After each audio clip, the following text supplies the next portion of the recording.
இந்த தொழில் சந்திச்ச மற்றொரு மிகப்பெரிய பிரச்சனைங்கிறது பங்களாதேஷிலிருந்து இறக்குமதி செய்யப்படுற துணிகள்லாம் ரெடிமேட் கார்மெண்ட்ஸ் கூட நிறைய இம்போர்ட் ஆகுது. இதை தடுக்கிறதுக்கான வழிமுறை ஏதாவது இந்த பிஜேபி கவர்மெண்ட் இருக்கா அப்படின்னு இங்கே இருக்கிற அத்தனை பேரும் சில சங்கங்கள்லாம் வந்து ஓப்பனாக பேசுறதுக்கு பயப்படுறாங்க. அரசுக்கு எதிராக பேசினா அது அரசுக்கு அது எதிராக பேசுகிற மாதிரி ஆகிடும், நமக்கு ஏதாவது சிக்கல் வந்துருமோங்கிற மாதிரி பயப்படுறாங்க. அதனாலேயே ஆண்டு ஒன்றுக்கு கிட்டத்தட்ட சில ஆயிரம் கோடிகள் நமக்கான லாஸஸ் இருக்குது. நீங்கள் ஃபேப்ரிக் இங்கே தேவையான அங்கே 0 டியூட்டி.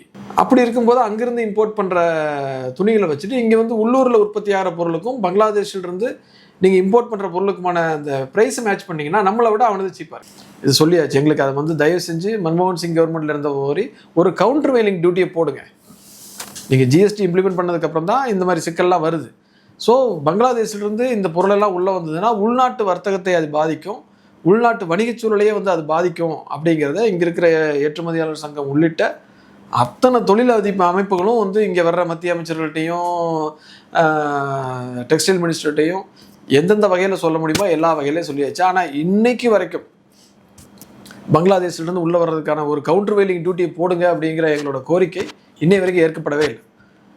இது எவ்வளோ பெரிய ஒரு சிக்கல். ஒரு நாட்டில் ஒரு ஒரு குறிப்பிட்ட வரி விதித்து ஒரு பொருளை உற்பத்தி பண்ணுறோம், இன்னொரு நாட்டிலேருந்து வரியே இல்லாமல் ஒரு பொருள் உள்ளே வருது.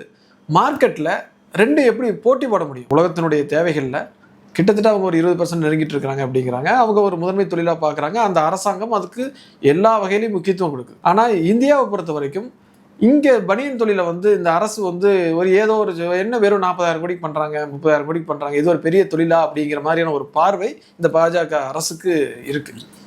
ஆனால் விவசாயத்துக்கு பிறகு இந்தியாவில் அதிக வேலைவாய்ப்பை தரக்கூடிய துறைங்கிறது நம்முடைய ஜவுளித்துறை தான். கிட்டத்தட்ட ஏராளமான வேலைவாய்ப்புகள் கொடுக்குறோம். இங்கே இருக்கிற நம்ம சொல்லலாம் 40,000 கோடி கொடுக்குறோம், ஆனால் 20 லட்சம் வேலைவாய்ப்புகள் நேரடியாகவும் மறைமுகமாகவும் இதில் இருக்குது. இவ்வளோ பெரிய வேலைவாய்ப்பை இந்த கவர்மெண்ட் கொடுத்துட முடியுமா? இன்றைக்கி வேண்டாம், இந்த தொழில் அழிஞ்சு போச்சு, இந்த வேலைவாய்ப்புகளை அரசால் உருவாக்கிட முடியுமா அப்படின்னு கேட்டிங்கன்னா அதுக்கான எந்த திட்டமும் இல்லை.